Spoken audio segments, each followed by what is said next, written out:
Hey everybody, how's it going? Today we're going to be taking a look at Mozzie, the next defender to come to Rainbow Six Siege in Operation Burnt Horizon, which is currently live as we speak, so go check it out if you haven't already. Burnt Horizon looks amazing, and I'm super excited for the next season and just the next year of Rainbow Six Siege in general. But what we're going to do today for today's video is we're going to take a look at the operator himself, kind of his weapons, his loadout, his gadget, kind of everything about him, and just kind of pick apart kind of like my first opinions on the character, which kind of weapons I prefer, what I think his gadget's like, what changes I think he needs to be made to the character, and that's kind of just the general plan for the video. But I think where we're going to start off is we're going to start off with his primary weapons, the Commando 9 and the P10 Ronnie.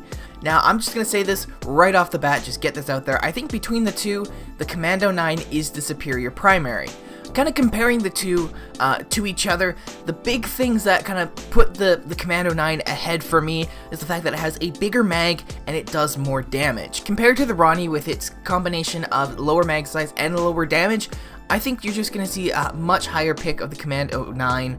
The only upside I really see for the P10 Ronnie is its higher rate of fire, and possibly you could argue the new holo is a buff, or not a buff, but is a preference. There's some people who much prefer a higher rate of fire. The argument is that the more bullets you can put at their head, the more likely you're able to get a headshot. But as someone with not as good of an aim as those people who make that argument, I would much prefer more bullets, which gives me more of an opportunity to land that headshot.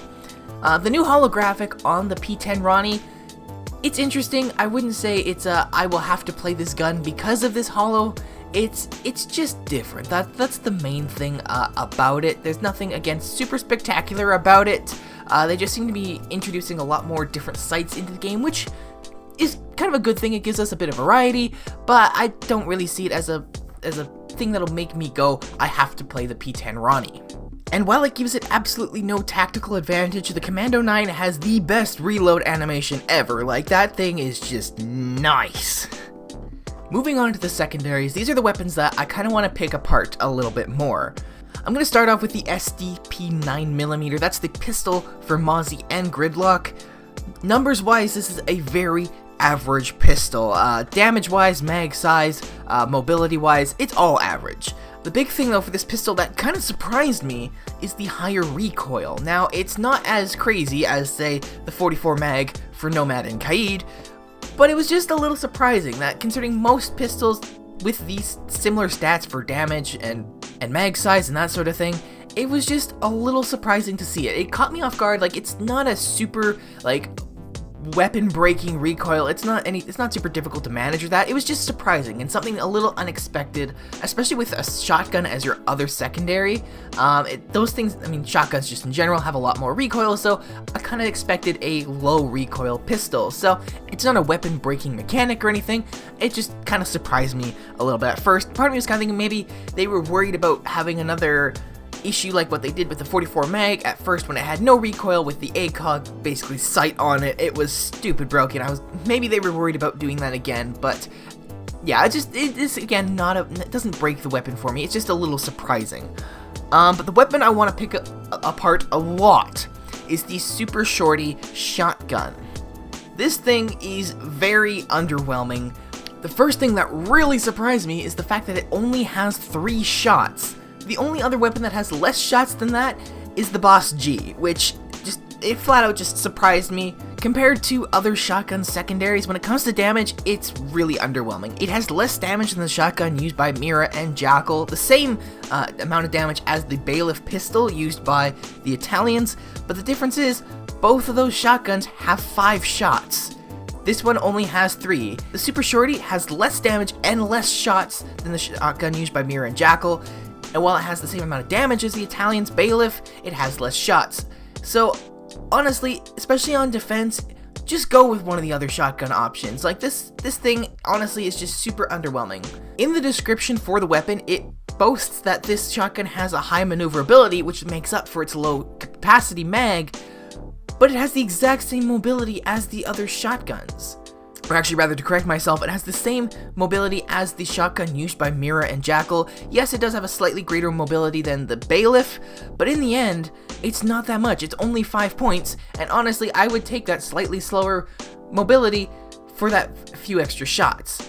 I think in order to make this weapon a little bit more balanced, I honestly think either they need to up the damage significantly, or they just need to add like a couple extra shots. But again, if you're looking for a shotgun secondary, especially on defense, just go with Mira or even Alibi or Maestro. Honestly, the Bailiff I would say is a superior weapon to the Super Shorty, and then the shotgun used by Mira, which its name is failing me at the moment, is just flat out a superior shotgun. So I feel like while this Super Shorty was kind of there's a bit of hype surrounding it when it was first announced, I think it's really gonna underwhelm a lot of people.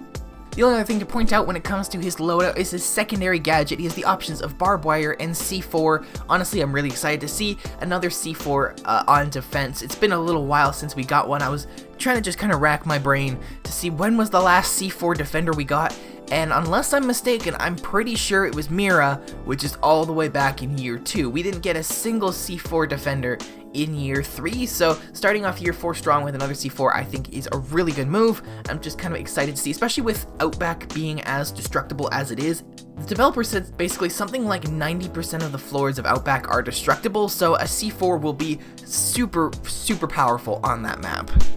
And the last thing I want to talk about is, of course, Mozzie's new gadget, the Pest Launcher. I feel like this gadget is going to have the most effect on the game because it changes a core mechanic in the game. Drones have been around since the beginning of the game, and to have the opportunity to affect that thing that everybody is just set in with, they're locked in, they know how this thing works, this is really going to change things up. I've already seen a couple clips of some of the higher level players going, this is really going to change things because now they're concerned about leaving a drone in sight because it's such easy prey for Mozzie's Pest Launcher. And with that being said, I think Mozzie's gadget is going to be the deadliest in the prep phase because he knows there's going to be drones coming to the site.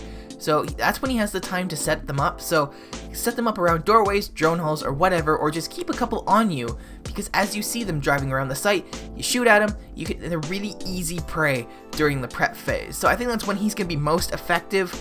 Later on, yeah, he can still be effective, but the fact that when they're deployed, that the pest gives off this little warning signal, I think it's going to be a lot more difficult for him to nab drones at that point, unless of course someone is just completely oblivious and just doesn't notice the warning sign. I mean, it's pretty easy to say. It's this big flashing red thing on the bottom of your screen.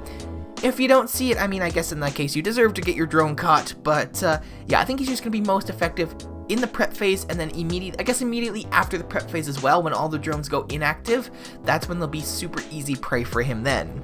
One thing I didn't expect for when Mozzie came out was the fact that his pest is deployable and it also has a radius, kind of like that of Kaid's Electroclaw. At first I was really worried that you were going to have to hit the drones dead on in order to use this thing. But I'm really glad that they did add this deployable mechanic to it. I think it's going to be a lot easier because, again, as someone who doesn't have the best of aim, the fact that you can miss by a little bit but still get the drone, I think is a really helpful thing. Also, these pests can also kind of work somewhat like a mute jammer. Like the mute jammer, it gives off a warning when you're getting close to it and you want to stay away from that. In this case, you want to stay away from the pest because you might lose your drone.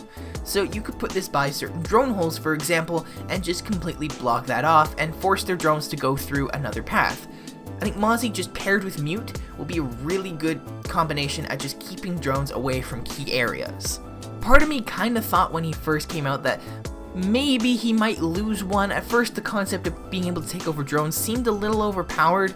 The fact that there's very little ways that you can tell whether or not a drone has been taken over kind of made me go, okay, part of me kind of sees him losing one, but now after playing around with him for a little bit, 3 pests almost, it kind of seems right.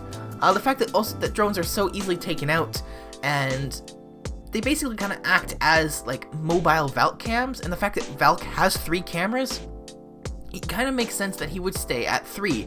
Now, I mean, with that being said, him paired with Valkyrie could potentially give you 6 extra cams, which for the attackers could be a really big pain, but at the same time though, they're easily taken out, easily spotted like Valkyrie cams, so it just kind of seems to make sense to keep it the way it is. With a hard counter like IQ being able to tell which drones have been taken over and which ones haven't, I think they'll be safe if they keep it at 3, is basically what I'm trying to say. The last thing I want to talk about when it comes to the Pest is the option to take over Twitch drones, which I think is the thing that people got most excited for because this could really change things up. By taking over a Twitch drone, you have the option to basically mess with the attackers with their own drone. As they showed in a trailer, Twitch drones can take out breaching charges, like thermite charges or just your regular breaching charges, which I think is super powerful. And then that on top of the fact that Twitch drones are already silent and a little bit more stealthier, I think that's a really deadly combination, and I'm really excited to see how people will use Twitch drones against the attackers. One thing, while I haven't had a chance to test it, I was looking at just kind of the gadgets of all the attackers, and while a lot of them don't really have like deployable gadgets like the defenders do, which is what makes Twitch so useful, looking at the list of attacker gadgets, the ones that I'm most curious to find out about are Fuse's cluster charges and Nomad's air jabs. They're a deployable gadget which can be shot or potentially shocked, which the fact that the Twitch drones can take out breaching charges, cameras, ADSs, bandit batteries, I don't see why they couldn't take out a cluster charge or an air jab, so I'm interested to see how that'll work. Like for example, if you're playing Mozzie and you know there's an air jab around the corner but you can't see it, you just pop on your drone, zip around the corner, zap it, and you're good to go. So, or even just working in collaboration with a Mozzie player, that could be super powerful, or just denying Fuse his cluster charge, again, super powerful. So I'm interested to see how the community's creativity will go into this gadget. There are lots of ways that this can be used, so I'm really interested to see where things go. I guess one other thing I'm also interested to see is, will defenders be using the Twitch drones to kill downed attackers? Like, that's something that doesn't happen a whole lot, but I really want to see somebody try to do that. Like, killing Twitch with your own Twitch drone, I think would be like the most BM you could possibly be in the game. Like, if anybody who watches this, if you manage to kill an attacker with a Twitch drone, please send me that clip. I would absolutely love to see it. I think that would be hilarious, and I want people to actually try to do that. Like, I hope to see some clips of that really soon. But I think that's about it. I think that's all I really wanted to go into. There's a lot to go into with both these operators. We'll also be posting a Gridlock video kind of in the same kind of style as this one, either shortly before this one or at the same time, or probably if you're watching this one, it'll be out, so go check that out. It's another video just about my opinions, but on Gridlock and another operator that I have some stuff to rant about, so feel free to go check that out.